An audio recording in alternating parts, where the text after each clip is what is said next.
record, then hit go live, and hopefully the recording won't be the thing that blows me up. Coffee break. I don't know. The NYU Game Center was streaming to 66 people. Yeah.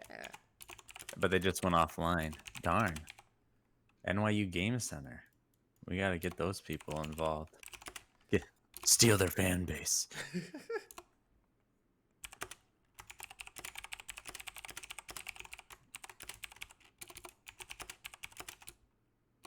Why would you do that? That's my... Okay.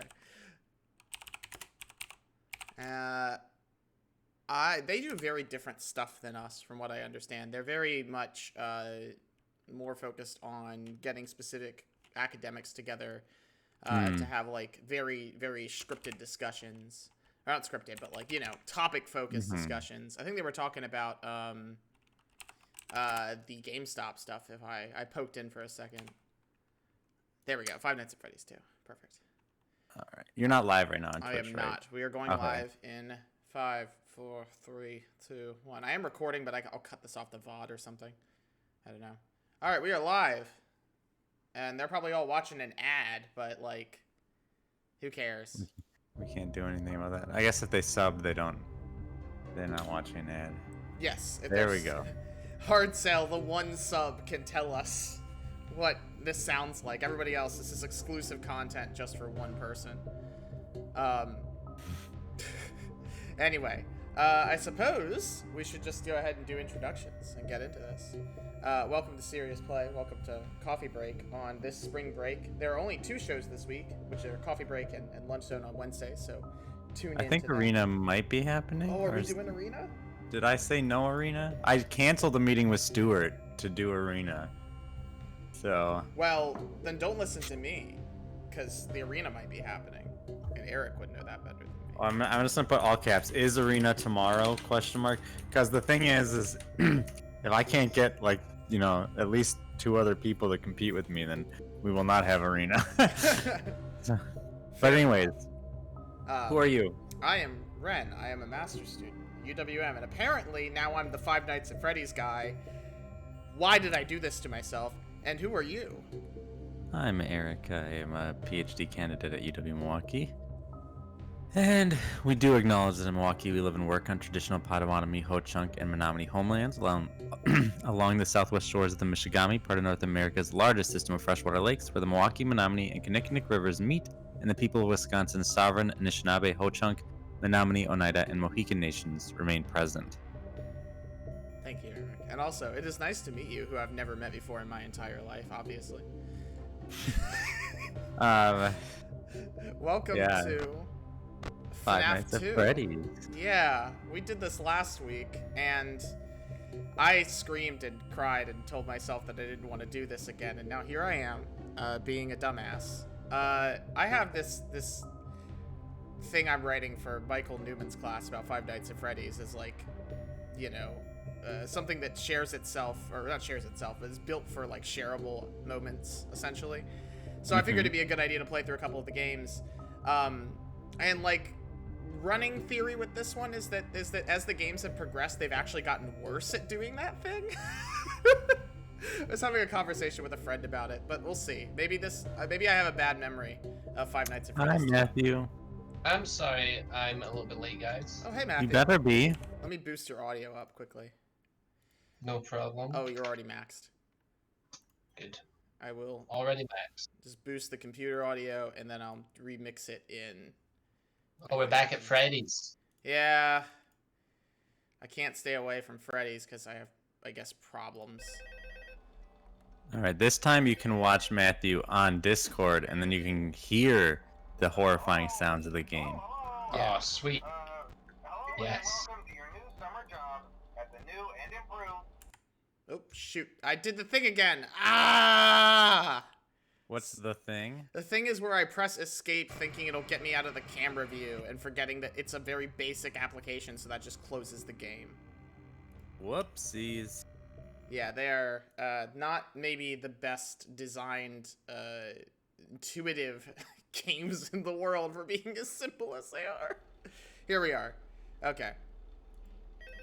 So, familiar setup. You'll notice that I have a big open door in front of me now, though. Hello. And a mask. Hello. Hello and welcome to your new summer job. What happened to at the new and improved Discord stream? Freddy Fazbear's Oh, is it gone? I'm here to Yeah, walk you through some it of the died. things I thought you knew that. I presumed it's because you closed the game. Yes. It happened right when you said that. Okay. career path. There we go. It's Now, fixed I now. want you to forget anything you may have heard about the old locations, you know. Some people still have a somewhat negative impression of the company. That old restaurant was So, left to rot for quite a while, but there are a bunch I of want new to reassure mechanics you, now. Fazbear Entertainment is committed to family fun And I don't know if you guys want want to listen to Phone Guy. He's going to go on for a little bit. Facial recognition, advanced mobility. They even let them walk around during the day. Isn't that neat? But most importantly, they're all tied Oh, into he's like some telling kind you of where. criminal database so they can detect a Yeah. predator a mile away. I'm pretty sure that's just Scott. Like, I'm pretty sure that's just the game creator Now, that being said, talking no to new us. system is without its kinks. You'll notice I don't have, like, battery power anymore. Like, that's gone, the global battery power thing. And now I've got other shit. Oh, is this like an expansion pack or something? Well, the design philosophy of Five Nights at Freddy's has always been, but what if we added more shit for you to manage? And, like, I played with the idea of maybe doing, the, like, 6th game in the series today to show you how bad it got. Yeah. Yeah, where they just have a palette of, like, 100 characters, and you just turn on all of them slowly over time. And at some point, it just becomes, like, absolute chaos. And people have been able to beat it, I guess, so who am I to say it's bad design? But it's a choice, I would say. Doesn't this game just boil down to you like slamming shut a door over and over again? The old one did. I'll explain quickly how this differs. So, one, there are 8 animatronics now. So, there are I think there are more than 8, actually. I think there's, like, somewhere in the realm of 10, and they all do different things. There's no more doors. I can't shut doors. All I can do is use flashlights. So now I can light up these grates if somebody's coming there. I can put a flashlight down the hall to stun people. I can look on the cameras, and now I have a flashlight on the cameras. So wow, look at that, you know. We can see all of those images so well. You said there were 6 games. Well, what kind of world building has gone on between these iterations? So, okay, okay. Okay, we have to wind up this music box, otherwise I will die immediately. Just so you know. But, so, this game has just become more about managing resources as it's iterated upon itself. Like, I have a flashlight battery, I have this music box I have to wind up. You'll notice that I have a mask now, so if things come close to me, all I can do is hide behind this mask. And things will chase me down this hallway, and I have to be aware of that too. But as far as, like, what they've done, well, it's hard to say. So the third one, they added a bunch of, like, things that limit your ability to use your resources. Oh, one of them's gone already. That's great. There he is. Look at him. He's much less terrifying than the old set. I'm pretty sure he's the only one I really have to deal with the first night. And then the second, and this, of course. The second one, or the fourth one, added a bunch of sound-based mechanics. It really took out a lot of the fat and, like, focused on you using your ears to tell where they are. And that's really great. Like, it's a fantastic game. Maybe one of the best designed in the series. The problem is that it's a horrible game to stream if you're going to have people talking to you. Because you won't be able to hear anything. You know? It just becomes kind of like, oh, well, I guess I have to deal with 2 of them. Look at that. It just kind of becomes like Among Us then at that point, right? Where it's like, okay, well, you know, my ears are not going to be preoccupied with commentary. They're going to be preoccupied with, you know, trying to play the game. Where did it go?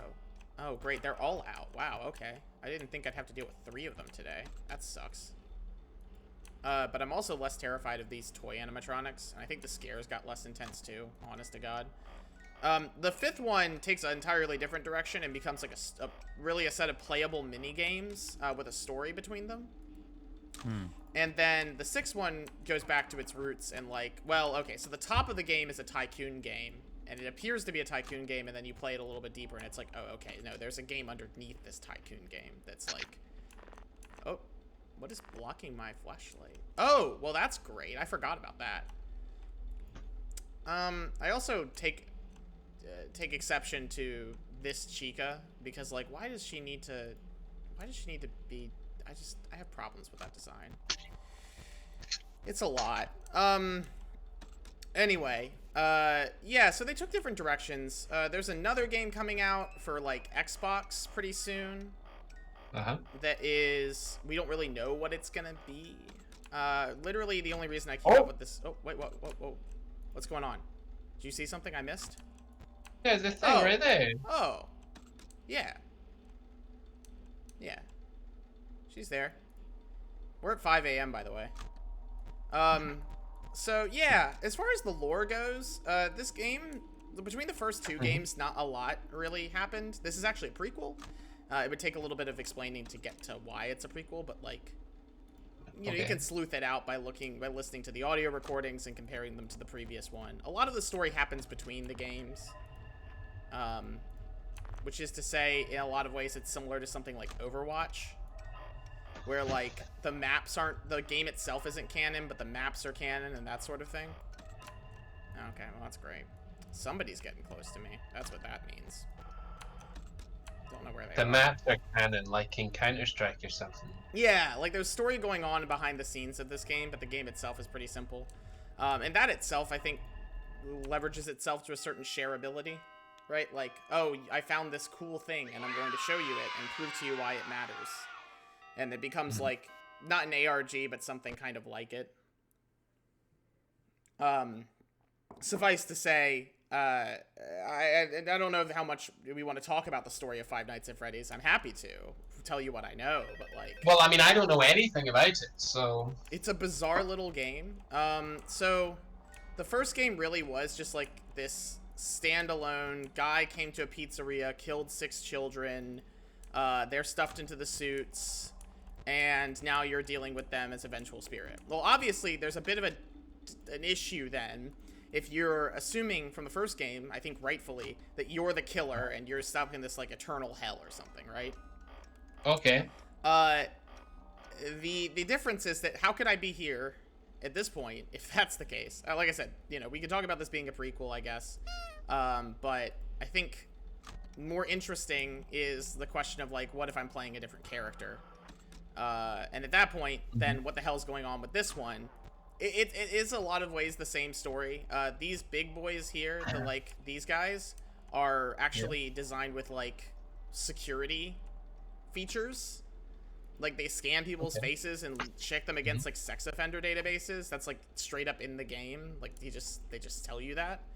Which is kind of So are you playing, like, a gauntlet mode, and there's, like, a campaign mode? This is like the campaign.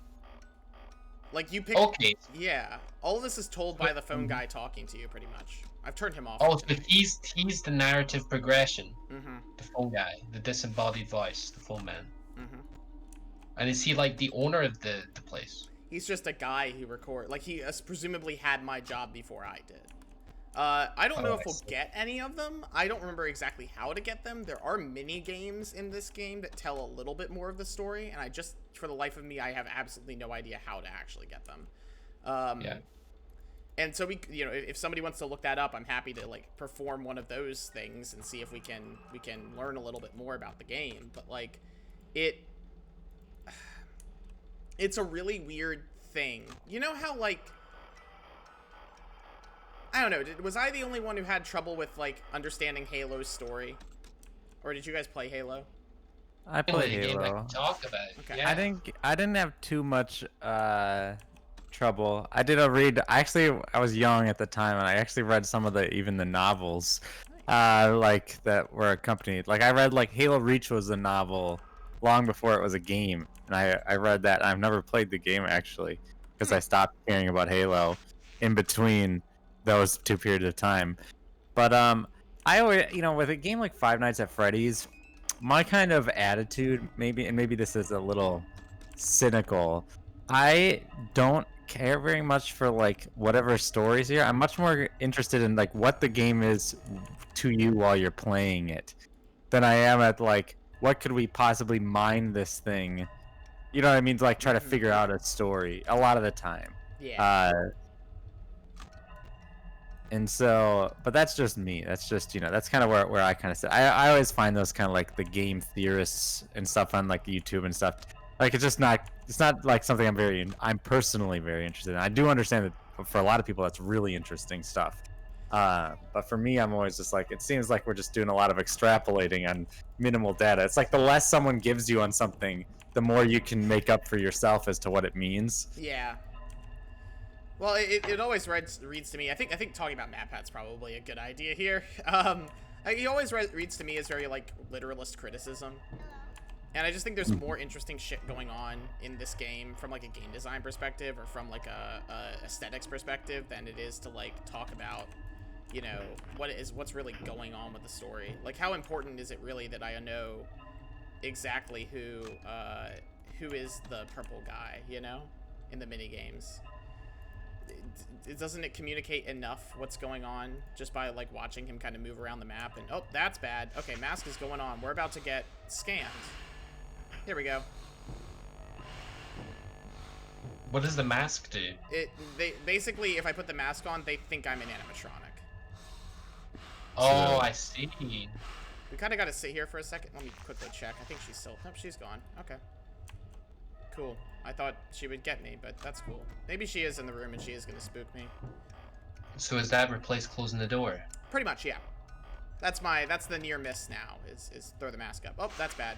We do not want him in here. Okay, I think he left.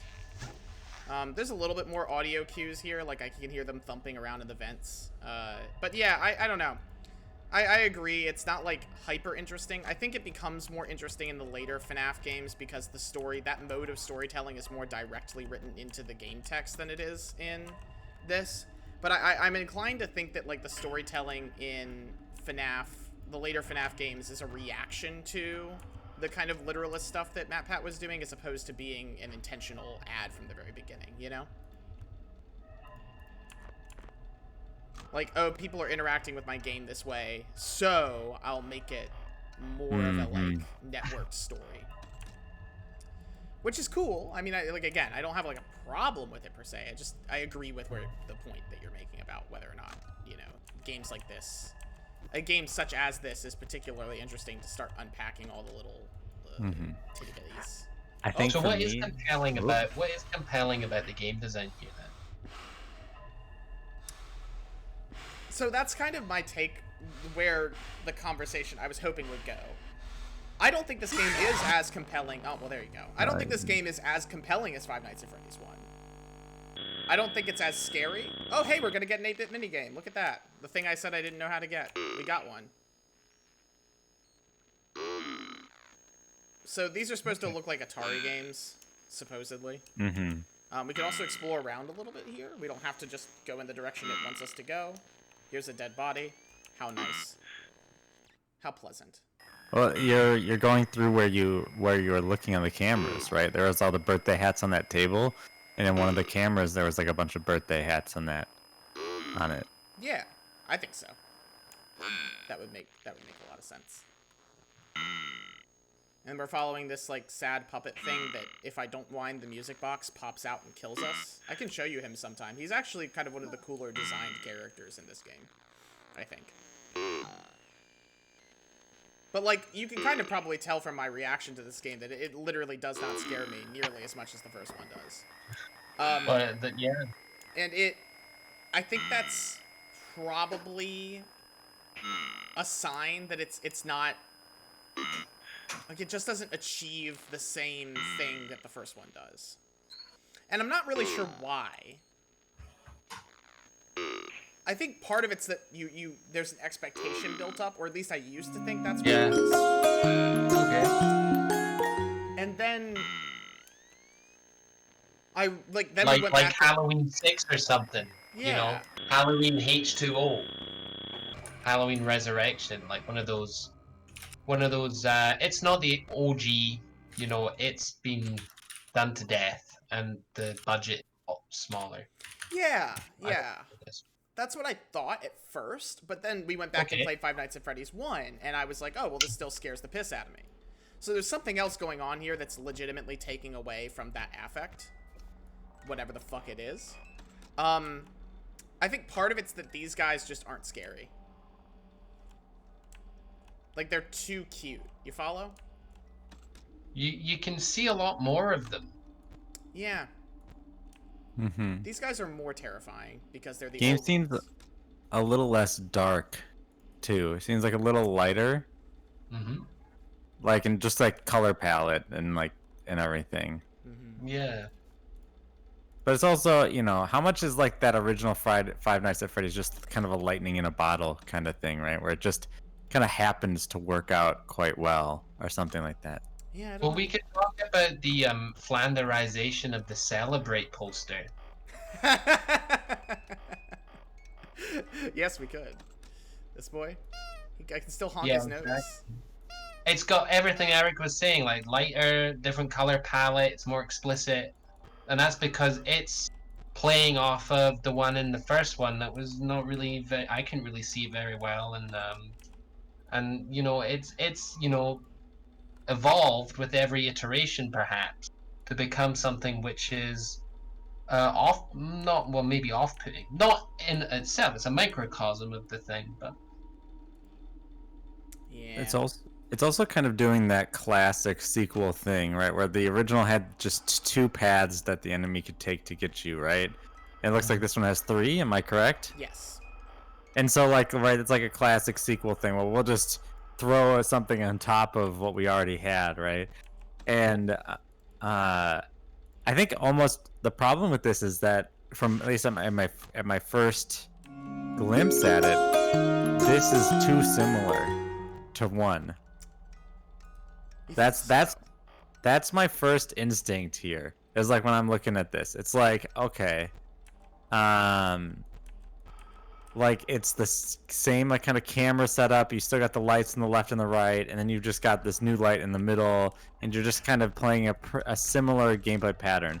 Now, I'm not speaking to the aesthetic, right? There's a lot of reasons why it might be. Ooh, Yeah, I love creepy. that one. That's a good design right there. I like that it's upside down. That's what, you know, that gets you a little bit. Like, ooh, it's upside down. And so from like from a player's perspective, if you're playing something and you feel like you've already experienced this to some degree, you're less likely, I think, to experience the fright. Mm-hmm. It kind of reminds me a little bit of the Halloween franchise, right? Which John Carpenter wanted to be like a different, completely different story, right? Every time, and you get that specifically like with oh Halloween. Halloween 3 isn't about Michael Myers, right? We think of Halloween, right, as being about the serial killer Michael Myers, but in fact, Halloween 3 was just simply not about that character at all. I think they're mentioned it like passingly, like in a TV show or something. Like I think they might play. it was about a shady group of industrialists who wanted to produce Halloween toys that would make children's faces melt. Mm-hmm. The Shamrock one, right? Yeah, That's interesting. I don't think I've ever seen Halloween 3. and so like to some degree, you know, if we're looking at it from like a purely capitalist endeavor, I think making more of the same makes sense because you have a formula that's proven to print cash, right? Like with Halloween, right? It's like, well, Michael Myers puts butts in the seats and buys, you know, people buy tickets to see Michael Myers. So Halloween becomes synonymous with Michael Myers. Five Nights at Freddy's, similarly, who knows where the developers started with this, right? They weren't imagining 6 iterations of this game, right? That, if I recall correctly, the creator of this game is like pretty prolific, makes a lot of just little games. Yeah, he had made a ton of games before this game too. You know, This one happens successful, but yeah, and then this one happens and it prints money, damn it, and you died. I'm not good at juggling that hallway, unfortunately. Not nearly as good as I am at the first game. I'll get it right. We'll figure it out. But it's kind of so, you know, with the Five Nights at Freddy's, you know, who knows what the next game the developer would have developed, what really matters is the fact that But this is the thing that the point you raise about that capitalist effect of, you make a hit and you just have to keep churning out sequels is a universal enough phenomenon, But in video games, the number of large franchises kind of occludes on a lot of, I guess, independent development, which is why you have this division between AAA and indie games in the first place, because of that underlying um, uh, process that you're describing with Halloween. And FNAF has gone from indie to, like, if not AAA, essentially AAA with the most recent endeavor. That is the Security Breach that'll be coming out on Xbox and is being made by a different studio. And, I know Scott's involved with it. I don't know how involved he is. And like the explosiveness of this franchise is really something. Like, Gil Keenan was working on a movie. I don't know if he still is. There are, like, 7 or 8 books now in the same vein as, like, Halo or whatever else. But yeah, there's been a real, like, the people who like this game series have wanted more, and it's I think the people who stick around for it, though, aren't people who, like, found the first game to be mechanically intriguing. They're people who stick around for the story, which is also kind of interesting. It really, to me, solidifies that thing I said earlier about how I feel that the games have adapted to the kind of criticism that was being done on YouTube by people like MatPat and Dawko and others to, like, sell this story more than selling the virality. But that's a different type of virality. That story is the virality, right? Like, or it becomes the virality. Like, the thing is right, it's almost like it's like a gateway drug to some degree, right? Like, the gateway drug is that initial shock. You're like, what is this game? Why are there animatronic animals hunting me? Why am I locked in this room? But what keeps you coming, right? What makes you consume 6 hours of Five Nights at Freddy's video essays on YouTube or whatever is whatever imagined depth you get from this, from the concocted story, right? You probably can't mind the gameplay, well, unless you're like Action Button or maybe me. You probably can't mind the just the gameplay of Five Nights at Freddy's for 6 hours straight, right? Yeah, there is something to be said for the stuff we talked about last time working, right? Like, I don't have a lot of control. There's not a lot I can do to keep myself safe. Those are pretty, and I'm in a more open space, God, okay. Oh, I have to flash Foxy, right? Well, that just sounds creepy. God damn it. What do you think about the open door at the front? Because that's the biggest difference I can see with your little compartment there, When did that? What number did that come in with? So this is the game that this has come in with. It's not something like, it's kind of happened in later installments. I think 3 also has, like, an open door, but it's not quite the same. Oh shit. Okay, because your experience with that open door is relatively different. I might die here just because I want this thing to go away, and I don't know how long it's gonna take to go away. So what reminds me of... Oh, he's in the room now. Fuck. Okay, well, he's just gonna eat my my flashlight battery while he's here. Were you guys really big into, like, Nazi zombies when it first hit Call of Duty? I never cared about Call of Duty. Sorry. Well, I think there was a... I think it was a World War II one. Nazi zombies came in first. And it was just, like, one of, like, a couple of modes. And, it was really good. It was like, Five Nights at Freddy's 1, kind of fun. It was scary. But then what you've seen is, like, almost like a zombie. It was Activision, has made Nazi zombies a bigger and bigger part of every successive title.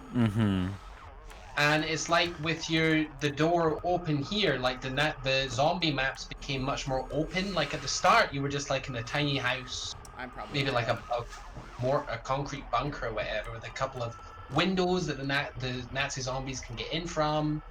But the maps became larger. They put in more like little mini things, like different abilities and all this kind of stuff, and it just became too cerebral.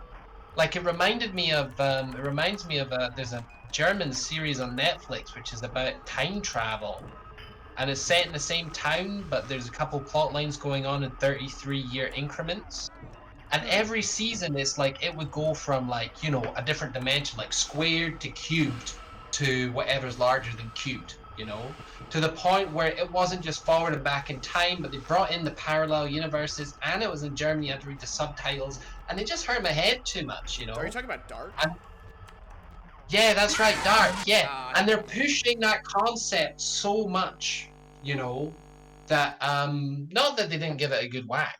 This is the thing, is that some people can put out game after game and redefine the concept and keep it going. I'm just gonna be stuck on Second Night for an hour. Oh well, that's fine. We're having a good conversation. Yeah. I think that. Yeah, there's a lot of that going on here, and the story has gotten more outrageous as time has gone on. I can't like the game that I think suffers from that concept the most is Kingdom Hearts. But there's something about Kingdom Hearts drowns in itself for sure. Yeah, I think it's, as somebody who plays a lot of Kingdom Hearts games and loves them despite all their flaws, there is something about the point of absurdity where you get to the point where, like, okay, well, this is the attractive part of this series, is that it is absurd. Five Nights at Freddy's still takes itself really seriously, and because of that, the absurdity of, like, things like the current running beat of the story is that all of the way they've explained through pseudoscience within the universe how the souls get bonded to the metal, right? That just seems like it's gone too far, Midi-chlorians. Exactly. That's exactly that. It's midi-chlorians. I don't need to know how the soul got attached to the metal or that it's a replicable thing. It's in fact far better for me just to think, oh, this is a possessed thing and I don't know how that works. And that's kind of scary, because that could be me. That's always a line, right? When you're, if you're a dungeon master, that line where it's, do your players need to know a geological explanation for, why this metal has a magical power? Or can you just sort of let it slide, Yeah. And I mean, but that's the thing, right? If you're tailoring your story to somebody who's doing a literalist critique of your work, then you should get away with, like, over-explaining things, right? Like, that's the point. I don't know. I mean, I understand that direction, I think, with the games. I think it makes sense for who they're being sold for nowadays. Yeah. That being, I mean, nowadays, as if this isn't the second one in the franchise and it's already making those steps. I mean, there's an interesting point there in terms of, the people who play these kinds of games now that become a brand, because the market is so large now that there's gonna be enough people out there, to get into whatever you're doing and push you to do 8 titles of it. It's not like some sort of fickle audience that has a choice of different channels or whatever, and you see what I mean, I hope. Yeah, absolutely. If you want more Five Nights at Freddy's, you're gonna buy the next Five Nights at Freddy's game. There have been a lot of really successful and better fan projects. One Night at Flumpty's is really good. It's, like, fully hand-drawn. It looks really neat. There's another, like, very close FNAF clone called Five Nights at Candy's, I think, and that one's really well put together, too. In a lot of ways, they've outshined the main games by taking the beats from the original game and playing with them. I think in a lot of ways, a game like Bendy and the Ink Machine played off of some of those same beats that you saw in the first Five Nights at Freddy's game, even if its formula is very different. But, like, it's maddening. One Night at Flumpty's 3 is coming out this year, by the way. God damn it. God, they really can't stop making clones. It is, like, I know that's how genres develop, is that, like, you get Doom clones, or you get roguelikes, right? Yeah. Repetition of form is what makes a genre happen. So, like, I don't, like, hate that the repetitions are happening, but it is kind of, you're right, maddening to see this, like, the franchise, like, almost the creation of fan franchises. Right, yeah. Also, you know, like if you're in that position where you've made an indie game that's become a hit, you know, and then you're also trying to be financially independent, right? You're going to choose the easy money. You're going to choose to make a sequel at least, and that's another what 6 to 18 months. Yeah. So you know, it's a sad thing, boys. It's a sad thing. I wonder how Scott feels about the, like, I wonder actually how a lot of indie creators feel about the success of their franchises post that moment, that initial push, right? Like, I'm trying to think of another game that, actually, I don't know if I can think of another game that has been as, like, prolific in its duplication as Five Nights at Freddy's in the past few years. Certainly there must be one. It's not coming to mind if it exists. Oh, I mean, I think Halo has done that, but it's a AAA game. I don't know. Oh, where the fuck did Freddy go? I don't like that. I hope he just left. That'd be nice. Five Nights at Fuck Off Freddy. Can I just say whilst we're on the topic that Halo ODST was a little milk toast. It's a little bit milk toast. I liked ODST actually, but I think I liked ODST because it was a more grounded story than the other games, and I don't think that's what people necessarily wanted out of Halo. But like, oh shoot, that sounds bad. I don't know what that is, but it's bad. Oh no. Well, the urban stylism as well. Yeah, I don't know. It tried to turn the mechanics of Halo into like something thriller-esque. I don't know if that was like successful for most people. Like I said, I liked it. I don't know. It's definitely not why people came to the Halo games initially. But yeah, I mean, I think Eric, you're probably like spot on about this game just being too similar to the previous game to like have that effect. But you know, I do also think that the aesthetic has kind of become too muddled. You know? Well, is it too muddled, or is it that like in aggregate it's too muddled? I know. I guess those are almost the same thing. But is the aesthetic too muddled in FNAF 2, or is it that there are 6 Five Nights at Freddy's games and now it all bleeds together, and oh geez, get out of here, Bunny. I know he's not nice. He can go away. Oh, Freddy, why are you back? I thought you were gone. What a dick. It was like, I don't know. My reactions to these people these characters are, I think, like, I don't know if it certainly is muddled now. Oh, hey, we did it. I don't know how we survived that one compared to the other ones, but cool. Anyway, yeah, certainly it's muddled now. But I do think it has to do more with, like, the brightening of these images and the amount you get to see, and like more classic issues with sequels in horror, you know? With this game in a pocket. I do think these sequences are really interesting. Mainly because I have to keep like passing back and forth to see any change. So there's huge parts of time where I can't see anything, you know? This is just like a cutscene, or a cutscene in spirit. Yeah, this is an adjacent cutscene sort of thing. Yeah. Another thing about having like all these games back to back and being the developer is that, you know, if you're building in the same engine, I don't know anything about this, but I would imagine that there would be a whole parts of programming that they can, you know, keep or work on, right? Fine tune. And the worry for me would be that if you have so many successive titles, you know, you have too much of a good thing, and you shave off too much of it, you can't really see it anymore, you know? And where you like, maybe like you polish it so something comes too well around the corner, you know, so something moves a little bit too, you know, versatilely or whatever, you know. And it loses maybe something awkward that emerges from the code, you know, in the first game. Like maybe there is something, I don't know, at that level. that produces jerkier movements or something like that, you know?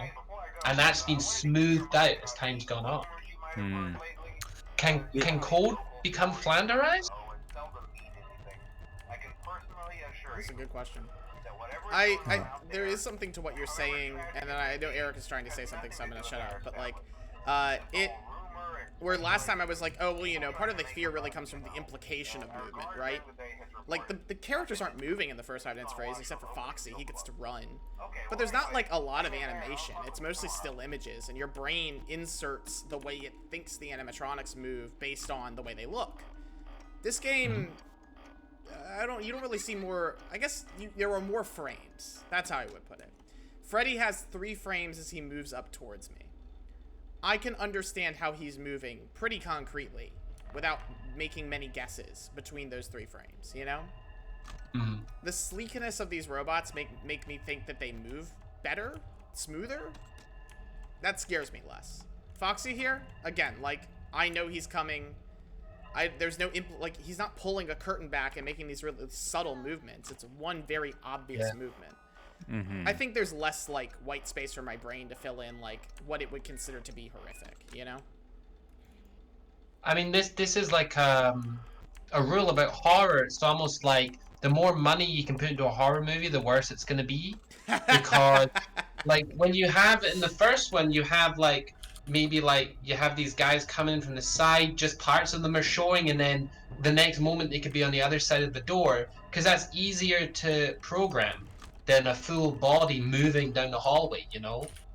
And so the more time you have to perfect it, the less unpredictable, the more the more you see what I'm trying to say? I don't know.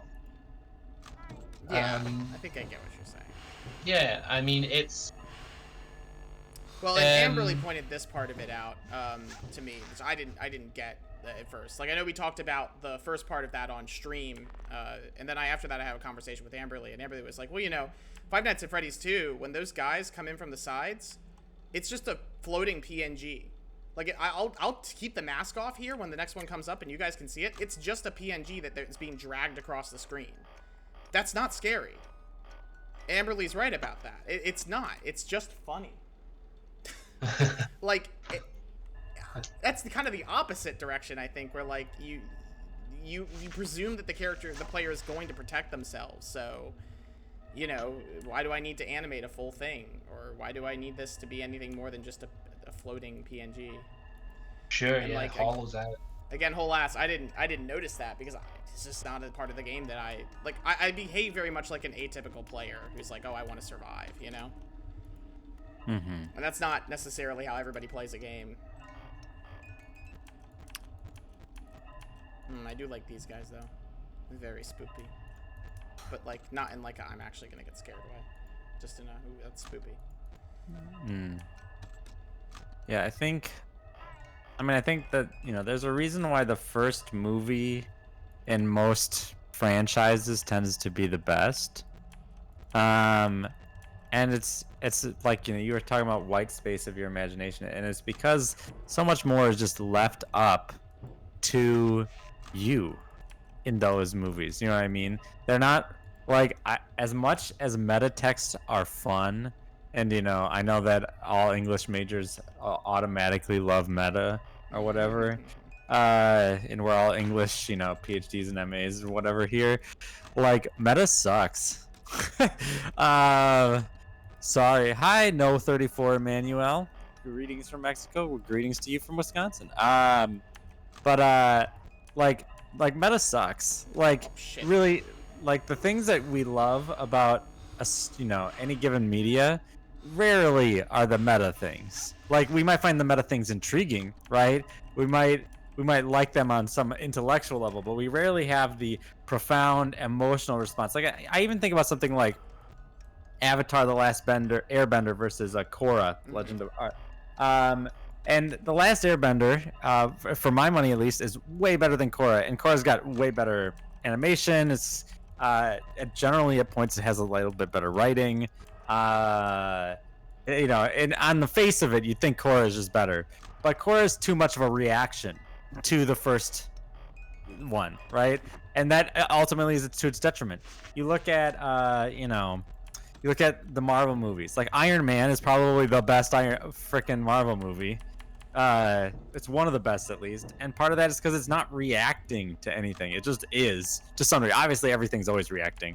If we want to get really specific about it and really. Oh, here we go. He's about to scan my face, so let's let him. I'll show you what Amber was pointing out. Actually, I don't mind dying here. I'm at like the. I'm at like. 5 Don't mind a.m., dying, but so. you're winding up the box. Oh damn it! I should have let him go. I'm sorry. That was my bad. Iron Man was got the him OC fixated. though.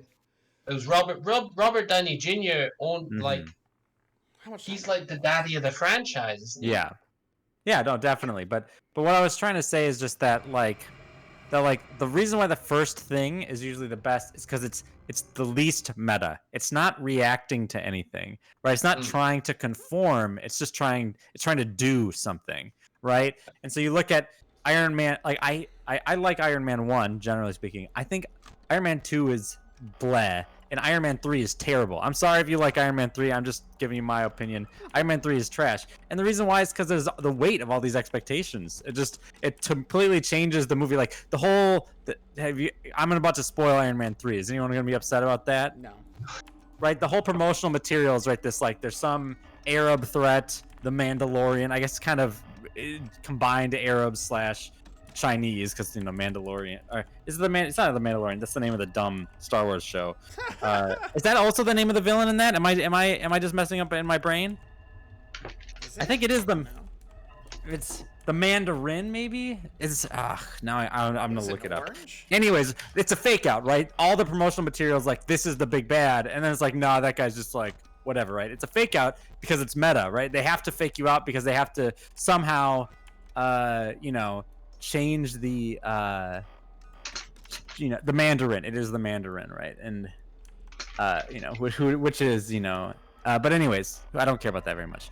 So right, it kind of gets crushed on the weight of its own expectations, and not a lot of creators, in my opinion, can survive the weight of expectations well, right? Which is why, like, I think the original Star Wars from like 1977 or whatever is the best Star Wars film. I know Empire is most people's favorite, but I think the best one is that, like, the first one. It's its own little thing, right? They didn't even know there would be a sequel, right? It caps off, right? There's no even hint that there will be more, right? But then suddenly you get Marvel movies, right? And every Marvel movie has to hint at like the next 4 Marvel movies, right? And things like that. And Five Nights at Freddy, I think, can similarly be summed up as like, this is a creator. What's their modus operandi, right? If you just leave this person in a room making games, what do? They make a different game every time. They make half-made projects, right? And they fling them out into the world, right? That's what this person does, right? But what happens when one of those projects suddenly catches fire, right? Well, then it becomes this, right? And it changes the creative process in a really profound way that I think is hard to distance the future ones from the weight of that. And I think that's kind of what we've been dancing around here. Yeah. Is that like we can't help it, right? We can't help but be meta as audience, and the creator can't help but be meta as the creator. And I'm using meta really loosely here. I wouldn't even defend this definition of meta that I'm using right now in a normal context. But yeah, I don't know. I think so. Like, I look at this and like, I wonder if FNAF 2 was FNAF 1 and FNAF 1 was FNAF 2, would we be saying the same things about FNAF 1? Yeah, I don't know. I mean, I think there's no getting around the toy aesthetic not working for me. Like, I don't think there's any, like... Fair. But I also think that that's, like, maybe a minor problem? Like, I don't know. Because you're right. I mean, if there's nothing else to compare it against, maybe this is scary. And it's not like... Like, I suppose the way you test that is you find somebody who's never played or heard of FNAF, but even that's kind of difficult. I don't know, and maybe it's not really something you need to test. I think you're right, is all I'm trying to say. I don't know. Scott's a weird creator. Oh shoot, well that's about me. See, but like, look at this. That's just a PNG, you know? That man is literally just standing in front of me. I can see all of him. That's not even the one I wanted to show you. But like I don't know. I just like I hadn't thought about it. Amberly pointed it out, and like I can't get over it now, at all. Well, that's also the curtains being pulled back, right? Like, and so the question is like, I think for this kind of thing, right? Which this thing thrives on its low quality, right? It's like horror is strangely scarier the lower quality it is, to some degree. I mean, like obviously there's a point, right? Or at least the illusion of low quality, right? And there's a lot of reason for that. But like think about like The Ring.